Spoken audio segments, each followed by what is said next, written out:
Greetings from Latter-day Media, presenting our dear friend and epic historian on Joseph Smith and church history, Brother K. Godfrey.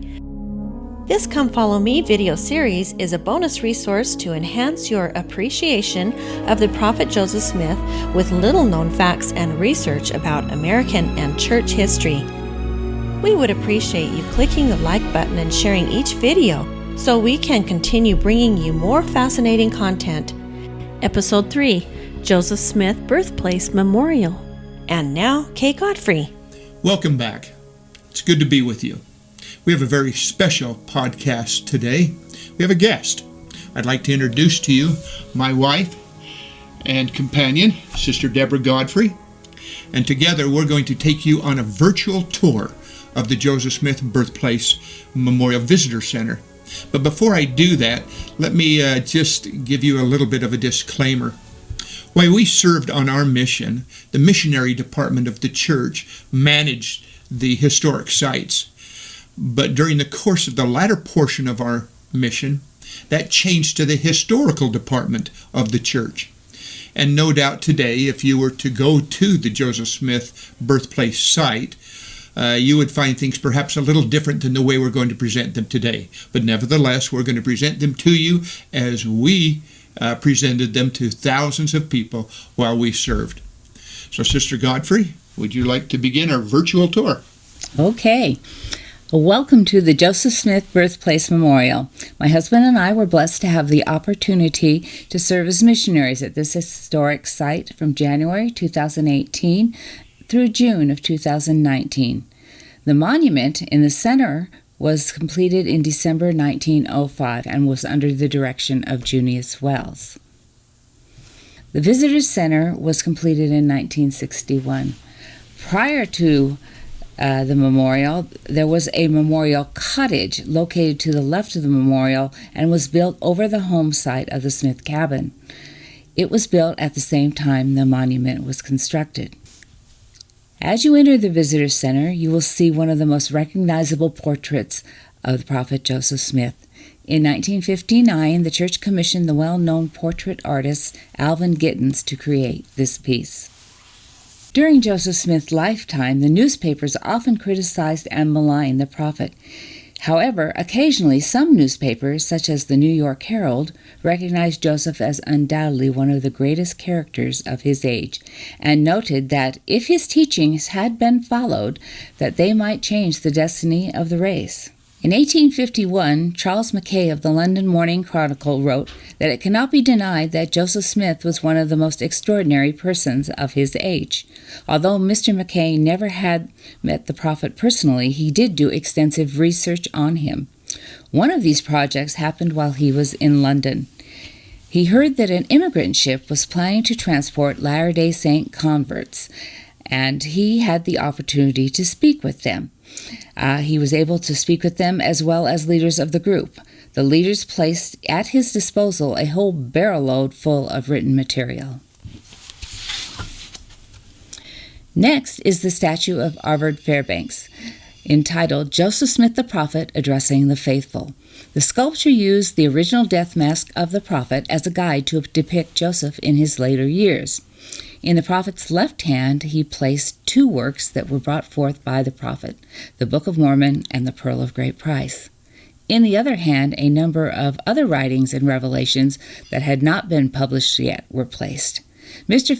Fairbanks stated that he wanted to represent Joseph not only as a man who had been through many trying experiences, but as one whom God had chosen to restore the gospel of Jesus Christ. Many visitor centers contain the Howland family chart. It is used to emphasize the church interest in family history. It is also used to teach about Joseph Smith's ancestry. Joseph, as well as his wife Emma Hale, were descendants of the Mayflower passenger John Howland. Howland was an indentured servant to John Carver, a prominent Mayflower passenger. There were many significant storms during their journey. One nearly took the life of John Howland. During that storm, he was thrown overboard. William Bradford, the first governor of the Plymouth colony, recorded, quote, John was thrown overboard, but miraculously saved. It pleased God that John caught hold of the ropes used to raise and lower the upper and lower sails, which were hung overboard. He held on till he was eventually hauled up. This was providential for the church as well as the United States. If John had died at sea, we would not have the prophet Joseph Smith or his wife Emma. We would not have President Franklin Delano Roosevelt. He was very important during World War II, as well as both Presidents Bush's. And probably 10 million other people were also very grateful that he also made the trip safely. It is really a fascinating story. One of the most interesting stories we tell in the visitor center. And if you'll remember, we were surprised at how many people could relate to the Howland family and said that they were ancestors of the Howland family. Of course, being in Vermont and New Hampshire and the New England area, I suppose you'd expect that to be the case. That you would, and they are very interested in family history and genealogy there. They really were. All right, to continue our virtual tour of the visitor center, let's talk a little bit about Joseph Smith Sr. Joseph Smith Sr., born July 12th, 1771 in Topsfield, Massachusetts. And again, you'll remember from a prior podcast, we talked quite a bit about Topsfield. 5 generations of Smiths came from Topsfield. The Smith family attended the Congregational Church there in Topsfield. That slide may look familiar to you. And it was in the nearby Topsfield Cemetery that President George A. Smith would say the following at a dedication of the monument you see on the side. He said, I have traveled to Egypt and the Holy Land. I have seen the countries of Europe and met many of their most distinguished people, but I have encountered nothing that gives me more satisfaction than being here in the graveyard of my ancestors, on the ground where they walked and lived 300 years ago. It's a very inspiring place to visit. Aziel Smith, Joseph Smith Sr.'s father, would leave Topsfield in 1791 seeking fortunes elsewhere. He'd never returned to the family homestead nor Topsfield.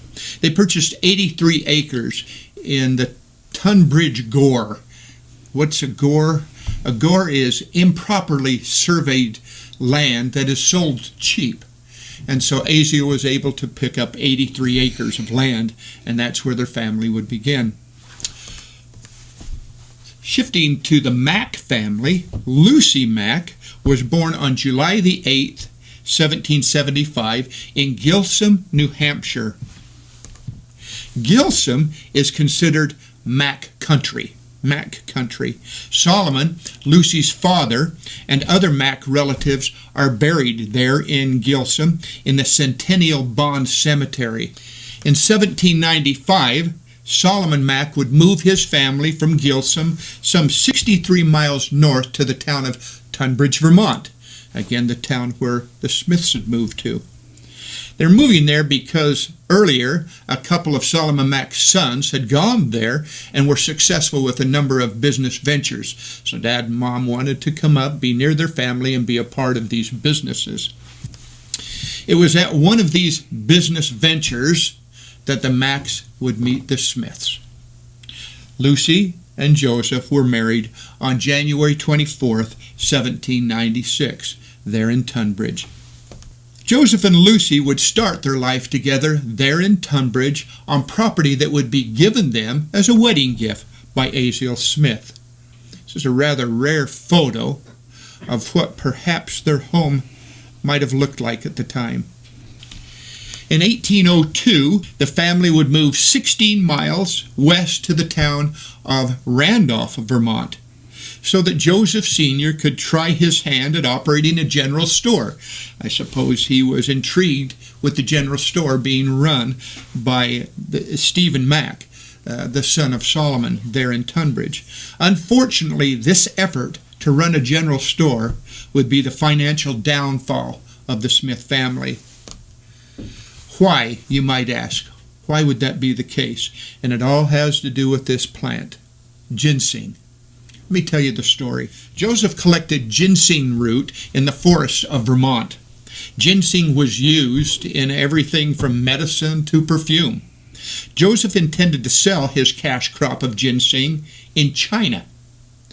There was a merchant nearby there in Randolph by the name of Stevens who offered Joseph $3,000. That's a lot of money back then for the root that he had collected. However, Joseph declined this offer, knowing very well that he could ship it to China and get as much as $4,500 for his crop. Joseph contracted, however, with Mr. Stevens' son to accompany his cash crop as cargo to China. When the Stevens' son returned, unfortunately he reported to Joseph that his venture had failed and that all was lost. He did bring him a crate of tea. That was all he had to show for his ginseng. However, this young Stevens boy decided he's going to open up his own ginseng business at this particular time and went and hired 8 to 10 men to assist him in doing so. Well, Stephen Mack, Lucy's brother, suspected foul play was afoot. And so the records indicate that he extracted the information from the Stevens kid. We're not quite sure how he extracted the information, but nevertheless he did. Apparently the ginseng did sell in China, and it sold for a boatload of money. But by the time the authorities were contacted, the Stevens fled the country, going to Canada with the money. And the Smiths found themselves destitute and in debt, and would never own property outright again. After the defrauding, the Smiths moved back to their home, the old farm, you might say, in Tunbridge, Vermont, and lived there from 1802 to 1804. They were then forced to sell their farm for half of its value, and then Lucy, who had received a $1,000 wedding dowry from her brothers, Stephen Mack and John Mudgett, they were forced to have to give that up too, all to get out of debt from those that Joseph Sr. found himself owing money to in Boston for goods that he had purchased to supply his general store. And so they sold their property, gave up the wedding dowry, and now found themselves very destitute. So with no place to go, the family moved to a little home, a little cabin owned by Lucy's father, Solomon Mack. They would move to Sharon, Vermont in 1804 and stay there through 1807. Joseph was actually born in this little cabin December 23rd, 1805. The slide you're looking at shows you Joseph Smith's birthplace location, and then down the hill the location of the home of Solomon Mack. All of this property now owned by the church, and it constitutes the Joseph Smith birthplace site. The cabin the family would move into was 22 by 20. It was a clapboard-sided, centrally fluted chimney type cabin with a half cellar. Perhaps looks something similar to this sketch. The site was archaeologically found because of two stones. The first, the front doorstep.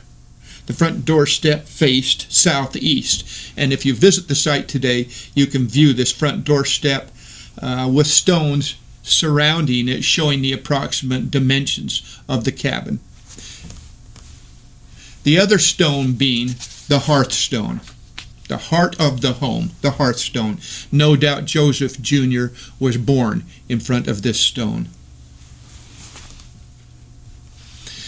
The Smith family moved 9 times during their 20 years of married life in New England, all relatively close to one another.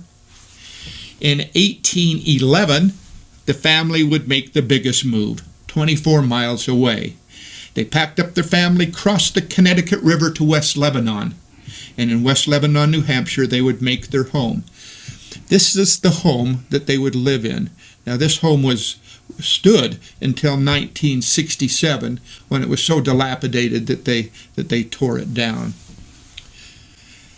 During the years of 1812, 1813, while living in that home, a plague of typhoid fever just decimated the New Hampshire countryside.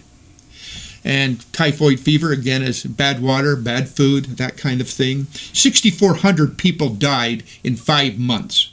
All of the Smith family were infected to some degree. Saphronia, Joseph's sister, was deathly ill. The doctors had administered to her for 90 days with no sign of improvement, and they literally had given up. Lucy, seeing the plight of her 9-year-old daughter with death so near at hand, knelt in prayer and supplication to the Lord.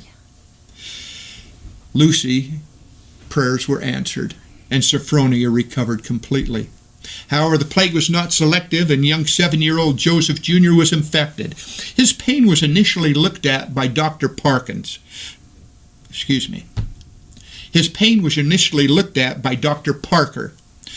He thought that perhaps Joseph had a sprain of his left arm. It was anointed with liniment and left literally misdiagnosed. It was reevaluated two weeks later again by Dr. Parker, who now found a very large fever sore under his left arm. It was lanced, and a quart of fluid was drained. With Joseph suffering from typhoid fever and having had an undrained abscess, bacteria now spread by way of the bloodstream into the tibia of his left leg. As soon as the abscess was drained, the pain from the left arm shot like lightning into the marrow of his left leg. The leg continued to swell for another 3 weeks. At this time, surgeons were called. An incision of 8 inches was made between the knee and the ankle to relieve the pain, and it did somewhat, but it didn't stop the spread of infection. The leg was allowed to heal for the next 2 to 3 weeks. As it healed, however, the pain and the swelling returned. Hyrum would spend hours sitting by the bed of Joseph, applying pressure to the leg to relieve the pain. Again, the surgeons were called, and the same procedure was performed, and again the pain and the swelling returned. The infection in the bone was literally left unchecked for at least 2 months. The surgeons who made the initial incision were now discouraged and recommended that they amputate the leg. A council of additional surgeons was held to get perhaps what we call today a second opinion. This group included 11 individuals: Nathan Smith and his partner Cyrus Perkins and Dr. Stone, and a group of medical students from nearby Dartmouth Medical School. Dr. Smith asked for permission to perform an experimental operation that perhaps might save the boy's leg. Consent was given, and cords were brought in. Cords to tie the boy down. Joseph refused to be bound. They offered him brandy and whiskey and wine to deaden the pain. There was no anesthesia. And Joseph said, no, I won't be bound, and I won't take any of those things. But what I will do is sit in the arms of my father for the entire operation, which he did. Joseph's mother was obviously escorted from the room. By all accounts, this was a very graphic, terrible operation. They drilled on each side of the infected area and with forceps snapped out 3 large pieces of infected bone. The pain involved in such an operation is the removal of the infected bone. If the dead bone is not completely removed from living tissue, a sharp pain would shoot throughout the body. Joseph screamed loudly with the removal of the first piece of bone. With the removal of the 3rd fragment, Lucy came running into the room where she saw, and I quote, Joseph sitting in a pool of blood. After fainting somewhat, she was escorted again from the room. Well, the operation finally came to a conclusion, and now it would take time to heal. 14 other small pieces of bone would work their way out of Joseph's leg over the next number of years, and he would forever have a slight limp. The surgery, however, was revolutionary. One of the very first successful operations for osteomyelitis, therefore preventing the amputation of Joseph's leg. Well, after the operation and with time needed to heal, the family felt the best way for this to happen would be sending Joseph to his Uncle Jesse's home in Salem, Massachusetts for a season, where he could recuperate near the seashore. From here, the family is going to move out of this low wetlands of West Lebanon, back across the Connecticut River, and up into the hills above Norwich, Vermont. This home is located 2.5 miles north of the Turnpike Road from the Norwich Village Commons. Although the home has been restored and remodeled, over the years, the front of the home has stayed basically as it looked, in 1813 when Joseph Sr. rented this home. The land west of the home was farmed by Joseph Sr. Joseph had rented the home and 140 acres west of the home in an attempt to farm the land. The Smith family had 2 successive seasons of crop failure. As such, Lucy was forced to have to paint and peddle oilcloths. They were very popular floor coverings during this time, and Joseph Sr. sold fruit from his orchard. These were, as I've mentioned, really, really difficult times for the Smiths. Joseph Sr. decided to plant one last time in hopes of success. However, if it ended in failure, he was committed to move the family out of New England, maybe go to New York, where he had heard that wheat crops were being raised in abundance in New York, and some of his brothers had migrated there. The result of that next year was the same as the first 2, total failure. In fact, the year of 1816 is known as the year without a summer, or 1800 and frozen to death. Snow fell in June and in July, and this phenomenon was due to a change in weather patterns that was caused by the violent volcanic eruption of Mount Tambora in Indonesia. This volcanic eruption has the distinction of being the largest eruption ever recorded. It also has the little-known distinction of having played a small role in the history of the Church of Jesus Christ of Latter-day Saints.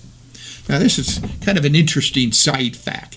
The eruption is noted to have occurred on either April 5th or April 7th of 1815, depending on the sources you use and what constitutes, I suppose, an eruption. If April 7th, 1815 is used as the date and time zones are worked into the formula, it's interesting to note that Mount Tambora erupted April 6th, 1815. For us as members of the church, that's pretty significant. When Tambora erupted, 4,000 feet of the summit of that mountain disappeared, and a caldera of 15 miles across was created. Estimates on the amount of debris that was thrown into the air and destroyed, literally, are something along the lines of 36 cubic miles of matter disintegrated. The shoreline of the town of Tambora dropped 18 feet, and the explosion was noted over 1,000 miles away. The greatest damage occurring within about a 300-mile radius, where total darkness occurred for 3 days, much like the darkness recorded in the 8th chapter of 3rd Nephi in the Book of Mormon. The hot air rising from the mountain caused hurricane winds to converge from all directions, drawing up entire buildings and all forms of life. This, with other factors, I suppose, caused the Smith family to say, enough is enough. We're going to leave New England, and we're not going to return. Now I'm going to turn the time back to my wife, and she'll go ahead and pick up our story. Joseph loved and cherished his wife and family. This portrait, entitled My Beloved Emma, is also by Liz Lemon Swindle. It shows what a private moment might have been like between Joseph and Emma. One of my favorite quotes of Joseph is attached to this picture, and I have to tell you it took me half of my mission to be able to read this quote without crying. They had been separated for a period of time as Joseph was hiding in the 70s hall, trying to avoid one of the many individuals who were constantly pursuing him. Emma was brought to see him, and this is what he said. With what unspeakable delight and what transports of joy swelled my bosom when I took by the hand my beloved Emma, she that was my wife, even the wife of my youth, and the choice of my heart. Sister Godfrey, if I could stop you for just a second, I would like to share a thought relative to this portrait that's behind us. This particular portrait was given my wife and I by Jane Arnold, a very accomplished artist from the Vermont, New Hampshire area. It portrays a very beautiful Emma Smith. We're We're Emma people. We love Emma dearly, and I really think this personifies her beauty and her look, and perhaps ties very nicely into this particular quote that my wife has just shared with you. The next room is the meditation room. The predominant feature of this room is the life-size bronze statue by D.J. Bodden. This sculpture also utilized the death mask of Joseph to create the likeness of the prophet. It has been said in the Bible that, "By your fruits ye shall know him." This is a timeline from the birth to death of the life of the prophet Joseph Smith. In many of his important events and accomplishments are shown during his lifetime, culminating, of course, when he and his brother Hyrum were martyred in Carthage jail in June of 1844. Below are samplings of scriptures and teachings of the prophet, as well as biographies and histories written by scholars about his life. In the back corner are portraits of the next 4 prophets of the church: Brigham Young, John Taylor, Wilford Woodruff, and Lorenzo Snow. They are depicted because they all knew the prophet personally, and they have each left their testimonies about his divine calling. There is also a portrait of our current prophet, Russell M. Nelson. I might interject here that it took us a while to get President Nelson's portrait. For a good portion of our mission, we had President Monson there. But our particular historic site is a long ways from Salt Lake City. But eventually, President Nelson did arrive, and we were grateful for that. That he did. The final exhibit is a portrait and sculpture of the Savior and Joseph Smith's testimony of him as recorded in the Doctrine and Covenants, section 76, verses 22 through 24. And now, after the many testimonies which have been given of him, this is the testimony, last of all, that we give of him, that he lives, for we saw him, even on the right hand of God, and we heard the voice bearing the record that he is the only begotten Son of the Father, and that by him and through him and of him the worlds were created, and the inhabitants thereof are begotten sons and daughters of God. Sister Godfrey, as we conclude our virtual tour of the Visitor Center, and I very much appreciate you joining me. It's so nice to have you here, and it was so wonderful to serve a mission there with you. We have this picture depicting the Joseph Smith Memorial Monument, a winter scene. Is there anything in particular you would like to share relative to winter in Vermont? Oh, well, being from Utah, we thought that we truly understood what snow and cold was like. But Vermont took it to a completely different level for us, and it was very difficult. Snow was shoveled a lot as part of our mission, and we usually walked down tunnels of about 5 or 6 feet on either side. You really did. But the seasons are seasons in Vermont. You know when spring is here. You know when spring in Vermont is here because of mud season. Mud season follows winter, and truly it is a season with signs depicting you will not go up this dirt road during mud season. And following mud season is the inevitable fly season. Fly season. Biting, nasty little flies accompany the mud season, and it's not until true spring happens that some of these things go away. So you've got a beautiful spring, you got a gorgeous summer. Fall is undescribable. The colors in Vermont and New Hampshire during fall are breathtaking. And then you have our winter. As we conclude our tour with this particular picture, I would like to quote to you something from E.T. Sullivan. This is what E.T. Sullivan said once. He said, "When God wants a great work done in the world or a great wrong righted, he goes about it in a very unusual way. He doesn't stir up his earthquake or send forth his thunderbolts. Instead, he has a helpless baby born, perhaps in a simple home of some obscure mother. And then God puts the idea into the mother's heart, and she puts it into the baby's mind. Then God waits. The greatest forces in the world are babies." I want to thank you for joining us today on our virtual tour of the Visitor Center at the Joseph Smith Birthplace site. as it's now referred to as.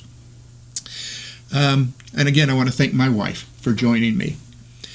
I'm going to give you a little bit of a scoop on our next podcast because it's going to be something very special.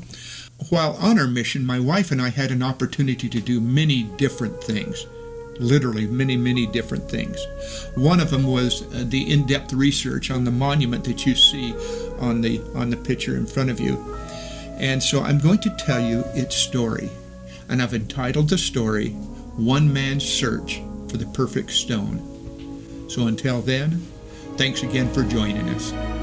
Thank you for listening today and for sharing this ComeFollowMe2021.com website. To contact Kay, email him at footstepsofjoseph@gmail.com. And coming soon are 6 hours of DVDs following the footsteps of Joseph. We appreciate you, our dear listening friends.